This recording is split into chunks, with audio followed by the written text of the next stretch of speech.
चलिए आज की वीडियो में आप सभी का बहुत बहुत स्वागत है। जैसा कि माध्यमिक शिक्षा बोर्ड मॉडल पेपर हमारे पास आ चुका है, इसी के अनुसार आपके वार्षिक का पेपर रहेगा और इन मॉडल पेपर में से काफ़ी ज़्यादा मात्रा में आपके क्वेश्चन हर साल बैठते हैं। तो हम सभी मॉडल पेपरों की एक सीरीज आपके लिए लेके आए हैं, जिसमें हम साइंस के और मैथ्स तथा सभी सब्जेक्ट को आपको डालने वाले हैं। सबसे पहले हम साइंस के तथा मैथ्स के इसमें डालेंगे। तो देखिए इस प्रकार से कुछ आपका पेपर रहेगा वार्षिक का, जिसमें कुछ यहाँ पे निर्देश रहेंगे, इनको आप पढ़िएगा वहाँ पे। इसके बाद अपन डायरेक्ट आते हैं क्वेश्चन सोल्व करने पे। क्या ठीक है, तो आपके क्वेश्चन खंड ए क्वेश्चन रहेगा जो कि आपके 80 नंबर का रहेगा पूरा पेपर टोटल। इसको लिए आपको 3 घंटे और 15 मिनट आपको मिलेंगे। क्या तो देखिए खंड ए सेक्शन ए में आपके क्वेश्चन रहेंगे बहुविकल्प, मतलब कि एमसीक्यू बेस्ड आपके पेपर रहेगा। क्या पहला क्वेश्चन है, पादप में जाइलम उत्तरदायी होता है। तो भाई पादप में क्या करता है काम, ये कि भाई जल के वहन में सहायता करता है। तो इसका ए इज द करेक्ट आंसर रहेगा। यहाँ पे वह स्थान जहाँ छोटी आंत बड़ी आंत से जुड़ती है, भाई कोड़िक अवरोधनी वाल्व ये नहीं होगा, पाइलोरिक अवरोधनी वाल्व ये नहीं होगा, इल्यूसिकल वाल्व ये नहीं होगा। इनमें से कोई ये इसका आंसर रहेगा। ठीक है, क्योंकि ये जुड़ती है सीकम से। क्या हमारे शरीर में CO2 का परिवहन किस द्वारा होता है, भाई CO2 का परिवहन यहाँ पे बाइकार्बोनेट करेक्ट आंसर रहेगा आपके। नई जातियों की उत्पन्न होती है, यदि नई जातियों की उत्पन्न होती है जनन कोशिकाओं DNA बढ़ते हैं, यस ये करेक्ट आंसर है। युग्मकों के गुणसूत्रों की संख्या बढ़ती जाता है, ये भी सही आंसर है। आनुवंशिक पदार्थ में कोई परिवर्तन न हो, ये गलत आंसर है। मैथुन क्रिया नहीं होती, ये भी गलत है। तो पहला दूसरा, तो इसमें ए ऑप्शन क्या रहेगा आपके करेक्ट रहेगा। तो इस प्रकार के भी क्वेश्चन बोर्ड आपसे पूछने वाला है। अगला क्वेश्चन है 5वां आपके, अवतल लेंस की आवर्धन क्षमता कितनी होती है। तो अवतल लेंस की आवर्धन क्षमता हमेशा 1 से कम रहती है। ठीक है, अभिनेत्र लेंस की फोकस दूरी को परिवर्तन किया जाता है, किसके द्वारा करते हैं, तो पक्षमापी कोशिकाओं द्वारा ये होता है। क्या KWH किस भौतिक राशि का मात्रक है। तो KW शक्ति का तो वाट होता है, तो ये है आपके विद्युत ऊर्जा का। ओम के नियम से संबंधित दिए गए परिपथ में y को पहचानिए, ये आपको नियम बताया गया है। यहाँ पे y लग रहा है। ठीक है, अब ये क्या लग रहा है श्रेणी क्रम में। ठीक है, ये तो y होएगा आपके यहाँ पे अमीटर, d यहाँ पे क्या हो जाएगा आपका अमीटर। अगर वो इसका पूछता तो ये हो जाता आपका वोल्ट मीटर।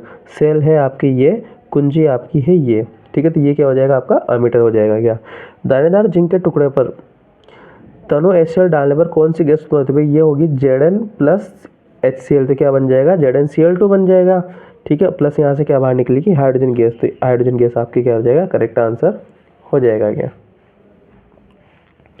दाब उत्प्रेरक ताप आदि को अभिक्रिया के तीर के निशान के हमेशा कहाँ लिखते हैं अपन, ऊपर दिखाया जाता है। क्या मोस्ट ऑफ टाइम। ठीक है, लोहे फ्रैंक पेन को जंग से बचाने के लिए कौन सी विधि उपयोग करती है, भाई उसको क्या करते हैं अपन जिंक की परत चढ़ा देंगे। क्या ठीक है, कौन सी अधातु चमक युक्त होती है, तो इनमें से आएगा आपके आयोडीन हमेशा क्या होती है चमक युक्त होती है। अम्ल स्वाद में कड़वा होता है, नहीं होता। लाल लिटमस को नीला करता है, नहीं करता है, क्योंकि वो नीले को लाल करता है। कार्बोनेट को विकृत करता है और स्पर्श फिसलनदार होता है। ये भी क्या है, ये तीनों क्या है ए ब और द, ये क्या है आपके क्षारक के, ये इसका सही आंसर है। कार्बोनेट को विकृत करता है। मनुष्य में अंडाशयों की संख्या कितनी होती है, तो मनुष्य में अंडाशयों की संख्या होती है 2। अगला क्वेश्चन है आपके, फ्यूज तार का गलनांक क्या होता है। तो फ्यूज तार का गलनांक होता है कम। तो ये थे आपके एमसीक्यू क्वेश्चन। अब आएंगे आपके रिक्त स्थानों की पूर्ति। सेकंड क्वेश्चन आपके वहाँ पे क्या रहेगा कि भाई रिक्त स्थानों की पूर्ति कीजिए। तो अब आपके ये क्वेश्चन में देखना कि कोशिका की मुद्रा ऊर्जा क्या होती है। तो यहाँ आएगा एटीपी कोशिका क्या है ऊर्जा मुद्रा होती है। ठीक है, जल के साथ कैल्शियम की अभिक्रिया क्या होती है विस्थापित होती है। अगला है निषेचन के पश्चात निषेचित अंड क्या होता है गर्भाशय में स्थापित होता है। किसमें होता है गर्भाशय में स्थापित होता है। CH3COO एसिटिक एसिड है ये आपके पास। एक क्या होता है दुर्बल अम्ल होता है। दर्पणों से प्रकाश का हमेशा क्या होता है परावर्तन होता है। प्रतिरोधों को श्रेणी क्रम में जोड़ने पर तुल्य प्रतिरोध क्या हो जाता है बराबर हो जाता है। और ऊर्जा का पिरामिड सदैव हमेशा कैसा होता है सीधा होता है। तो ये इसके आंसर रहेंगे। अगला क्वेश्चन रहेगा आपके अति लघुतात्मक प्रश्नों का। ठीक है, जिनके आंसर आपको शॉर्ट में ही देने हैं। पहला क्वेश्चन आएगा आपके इसमें, पहला क्वेश्चन है मतलब गंधीय सूचकों के 3 उदाहरण लिखिए। तो गंधीय सूचक में आप उदाहरण लिख सकते हैं वेनिला, प्याज व लौंग का तेल, ये इसके आंसर रहेंगे। क्या अगला क्वेश्चन है आपका एक्वारेजिया क्या है। तो एक्वारेजिया को 2 अम्लों का मिश्रण होता है, इसे अम्लराज भी अपन कहते हैं। इसे अपन रॉयल जल भी के नाम से भी जानते हैं। क्या अगला क्वेश्चन है आपके हीरे व ग्रेफाइट की संरचना कैसी होती है। तो हीरे की संरचना कैसी होती है भाई, इस हीरे की संरचना अष्टफल की होती है, जबकि ग्रेफाइट की संरचना क्या होती है, 6 सदस्यीय षटकोणीय बलों के रूप में व्यवस्थित होती है। अगला क्वेश्चन है आपके संतृप्त हाइड्रोकार्बन को जलाने पर ज्वाला की प्रकृति कैसी होती है।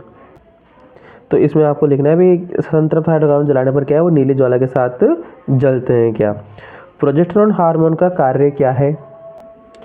तो इसमें आंसर आपको लिखना है प्रोजेस्टेरोन हार्मोन का कार्य, तो इसमें लिखना है भाई ये क्या है, मादा हार्मोन है, ठीक है, जो कि क्या है मादा जनन हार्मोन है, अंडाशय द्वारा जो अंडा बनने के बाद होता है।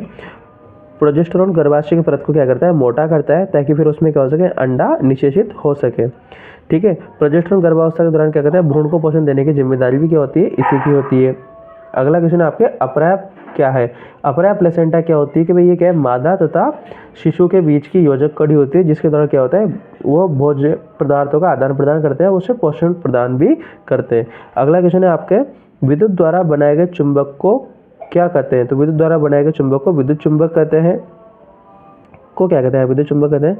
दर्पण की फोकस दूरी वक्रता त्रिज्या में संबंध क्या होगा। तो इसको आप लिख सकते हो कि R = 2f, ये इसकी आप इसमें ये आंसर रहेगा, R = 2f इसमें लिख सकते हो आप, लिखना है मतलब। प्रकाश के अपवर्तन का स्नेल का नियम लिखिए, इसमें आपको लिखना है स्नेल के नियम में कि भाई क्या होता है, आपतन कोण की जगह साइन और अपवर्तन कोण की जगह साइन R का अनुपात हमेशा क्या होगा, स्थिर होगा। किसी भी निश्चित रंग के लिए दो माध्यमों के बीच सीमा का आपतन कोण की जगह और अपवर्तन कोण की जगह का अनुपात हमेशा क्या होता है, स्थिर होता है। इसे अपन क्या बोलते हैं, स्नेल का नियम भी कहते हैं। विभिन्न आहार श्रृंखलाएं मिलकर क्या बनाती है। विभिन्न आहार श्रृंखला मिलकर एक खाद्य जाल का निर्माण करती हैं। तो ये रहे आपके अति लघुतात्मक प्रश्न। अब आएंगे आपके लघुतात्मक प्रश्न, ठीक है, जो सेक्शन बी के अंतर्गत आपके आएगा बोर्ड में गया, ठीक है। तो इसमें आपका क्वेश्चन है कि गर्म करने के पश्चात क्रिस्टल के रंग में क्या परिवर्तन होता है, आवश्यक समीकरण भी दीजिए। देखिए इसमें आप आंसर में लिख सकते हैं कि भाई जब अपन क्या है कि भाई हरे रंग के फेरस सल्फेट के क्रिस्टल को जब अपन गर्म करते हैं तो उसका रंग क्या होता है, हल्के हरे से सफ़ेद में बदल जाता है, एक तो ये उसमें लिख सकते हो। और जब नीले रंग के कॉपर सल्फेट क्रिस्टल को गर्म करते हैं तो उसका रंग क्या हो जाता है, सफ़ेद हो जाता है। और इनकी आप रिएक्शन भी इसमें लिख सकते हो, फेरस सल्फेट वाली और कॉपर सल्फेट वाली दोनों रिएक्शन इसमें लिख देना। एक जलती हुई मोमबत्ती को परखने के मुँह पर ले जाने पर क्या होता है क्या। तो इसके आंसर में आपको लिखना है कि वे जलती हुई मोमबत्ती को परखने के मुंह पर ले जाते हैं तो क्या होता है, उनकी आपस में एक रासायनिक क्रिया होगी जिस कारण क्या होती है, मोमबत्ती बुझ जाती है क्या, ठीक है। अगला क्वेश्चन है आपके कार्बनिक यौगिक के वलय संरचना को उदाहरण देते हुए समझाइए क्या। तो इसमें आप किसी भी जैसे कि एथेन की संरचना बना दीजिए, जैसे CS2 ठीक है, आप इसको बना के भी इसको समझा सकते हो क्या। मेथेन तथा एथेन की इलेक्ट्रॉन बिंदु संरचना बताइए। मेथेन क्या होता है, ये CH4 होता है और आपके एथेन क्या हो जाएगा, CH2 डबल बॉन्ड CH2। तो इनके आपको क्या करनी है, इलेक्ट्रॉन बिंदु संरचना बनानी है क्या। प्रकाश संश्लेषण के आवश्यक कच्ची सामग्री पौधे कहाँ से प्राप्त करते हैं। भाई पौधे सूर्य के प्रकाश से, सूर्य पौधों की जड़ों द्वारा क्या होता है, जल का अवशोषण कर लिया जाता है और उसमें पर्णहरित द्वारा ये यहाँ से इनकी पौधे की सामग्री प्राप्त हो जाती है क्या, ठीक है। तो आवश्यक सामग्री कहाँ से प्राप्त होगी, सूर्य के द्वारा क्या किया, प्रकाश प्राप्त किया, जो कि क्लोरोफिल द्वारा क्या करेंगे, प्रकाश संश्लेषण की क्रिया करेंगे और क्या नाम से जड़ों द्वारा जल प्राप्त कर लेते हैं। राइजोपस में अलैंगिक प्रजनन किस प्रकार का होता है। तो इसके आंसर में आपको लिखना है कि अलैंगिक प्रजनन बीजाणु के जरिए होता है। राइजोपस क्या है, कवक होता है, ठीक है। राइजोपस के शरीर के हाइफे जिसमें क्या छोटी छोटी बूंद जैसी संरचना होती हैं, जिन्हें क्या है, स्पोरोगिया कहते हैं क्या। स्पोरोगिया में क्या है, बहुत सारे बीजाणु होते हैं, ये बीजाणु मोटी दीवार से ढके होते हैं क्या, ठीक है। इस प्रकार को आपको इसमें आंसर लिखना है। यदि अंड निषेचन नहीं होता तो तब क्या होता है, जब गर्भाशय की मोटी परत क्या हो जाती है, टूट जाती है और रक्त उत्तक अनिषेचित अंड योनि से क्या हो जाते हैं, बाहर आ जाते हैं, ठीक है। इसे अपन मासिक चक्र भी कहते हैं जब अंडा निषेचित नहीं होता। अगला क्वेश्चन है, दर्पणों की पहचान किस प्रकार करते हैं। तो इसमें आंसर लिख सकते हैं, दर्पण का परावर्तक पृष्ठ देखकर भी हम क्या कर सकते हैं, दर्पण की पहचान कर सकते हैं, या प्रतिबिंब को देखकर भी हम उसकी पहचान कर सकते हैं। अगला है, उत्तल दर्पण तथा समतल दर्पण में अंतर लिखिए क्या। बाहर वाले क्वेश्चन में आपको आंसर लिखना है, एक तरफ समतल लिख लेना, एक तरफ आप उत्तल लिखना। तो समतल वाले में लिखना है यदि दर्पण का पृष्ठ समान हो तो समतल दर्पण होता है, और यदि दर्पण का पृष्ठ उभरा हुआ तो वो क्या होता है, उत्तल होता है। वस्तु का प्रतिबिंब सदैव सीधा वस्तु के आकार का बने तो समतल दर्पण होता है। ठीक है, समतल वाले में ये लिखना है आपको, और उत्तल वाले में लिखना है वस्तु का प्रतिबिंब सदैव सीधा वो वस्तु से छोटा बनता है क्या। ठीक है, अगला क्वेश्चन है आपके पास, भू संपर्क तार क्या है, धातु के आवरण वाले विद्युत संधारित्रों को भू संपर्क करना क्यों आवश्यक है। तो इसके आंसर में आपको लिखना है कि भू संपर्क तार क्या होता है, विद्युत उपकरणों को पृथ्वी से जोड़ने के लिए इस्तेमाल किया जाने वाला एक सुरक्षा का तार होता है, इसे अपन भू संपर्कित तार कहते हैं। ये तार धातु के आवरण वाले विद्युत उपकरणों की सुरक्षा के लिए इस्तेमाल किया जाता है, जैसे कि विद्युत इस्त्री, टोस्टर, रेफ्रिजरेटर, इन सब के लिए क्या होता है, इसको उपयोग करना पड़ता है क्या। अगला क्वेश्चन है, एक धारावाही परिनालिका क्षण चुंबक के समान व्यवहार करती है, क्यों, कारण स्पष्ट कीजिए। तो इसमें लिखना भाई धारावाही परिनालिका क्षण चुंबक की तरह व्यवहार करती हैं क्योंकि क्या दोनों में कई सारी समानताएं होती हैं क्या। जैसे कि जब इन्हें स्वतंत्र रूप से लटकाया जाता है तो इनके अक्ष उत्तर दक्षिण दिशा में ठहरते हैं। दोनों ही को लोहे के छोटे छोटे टुकड़े अपनी ओर क्या करते हैं, आकर्षित करते हैं। दोनों के समान ध्रुव में प्रतिकर्षण तथा असमान ध्रुव में आकर्षण होता है। दोनों के पास कंपास सुई विक्षेपित हो जाती है, कंपास की सुई। ठीक है, दोनों के पास कोई तार लाने पर विक्षेपित हो जाती है क्या। तो ये थे इनके बीच के समानता।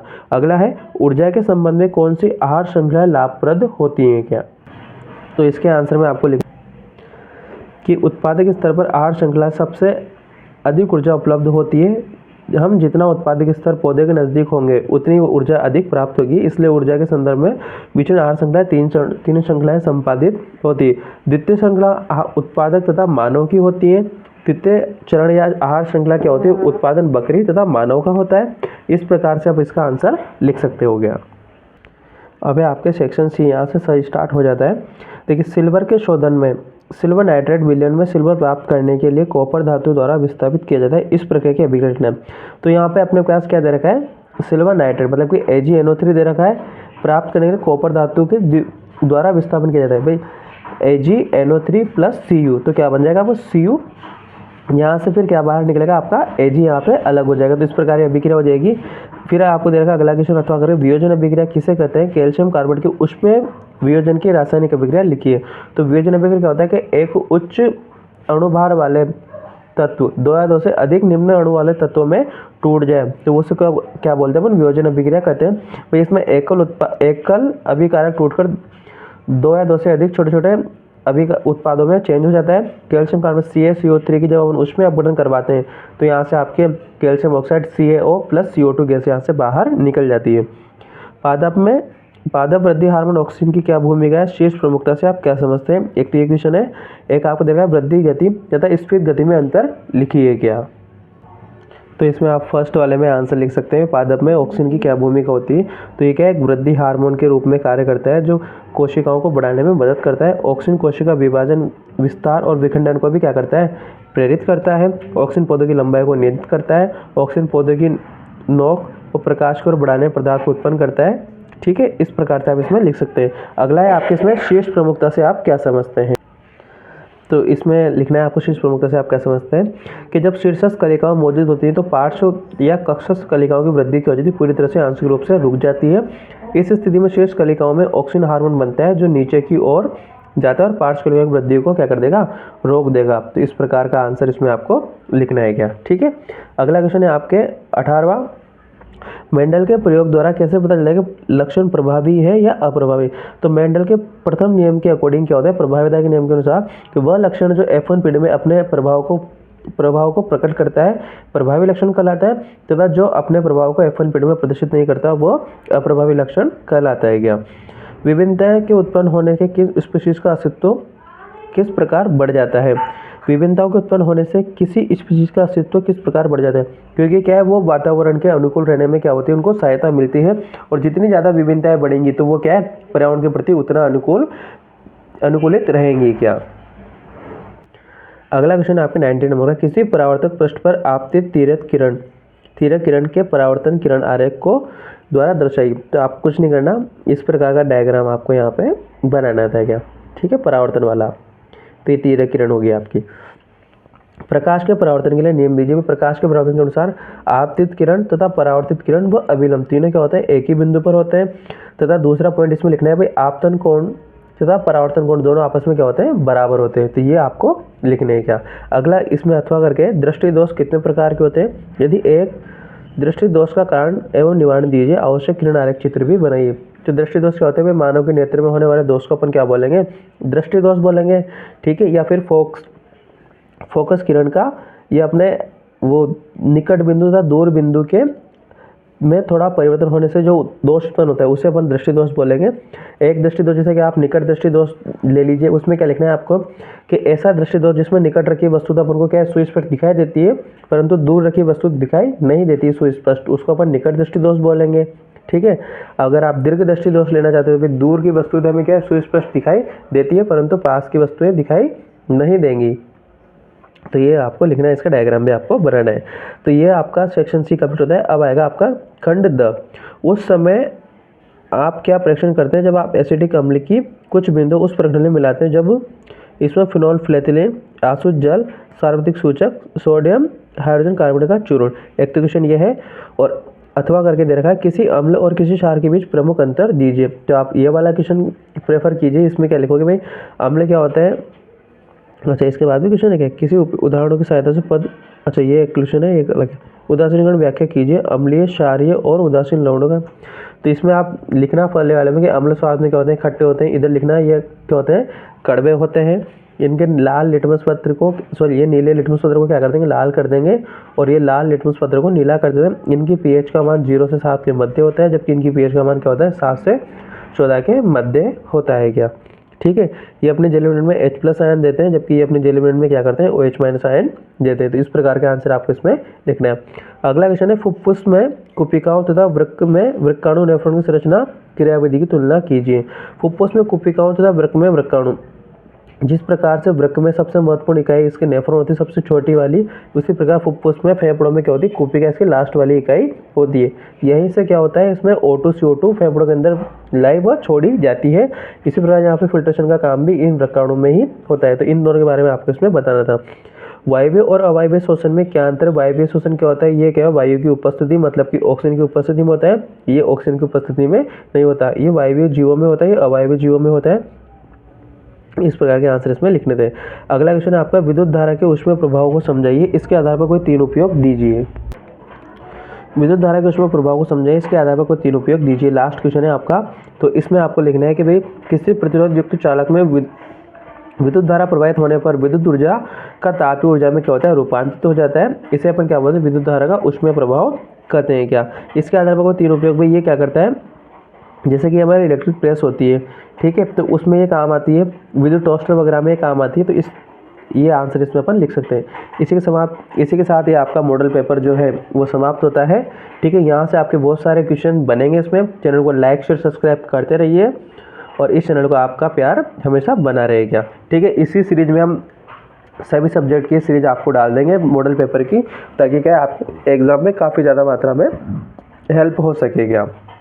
और इसके बाद आपके मैथ्स के पेपर इसमें आपको अपलोड कर दिए जाएंगे। तब तक के लिए धन्यवाद। ये था आपके माध्यमिक शिक्षा बोर्ड द्वारा जारी जो होते हैं मॉडल पेपर, वो है ये। धन्यवाद।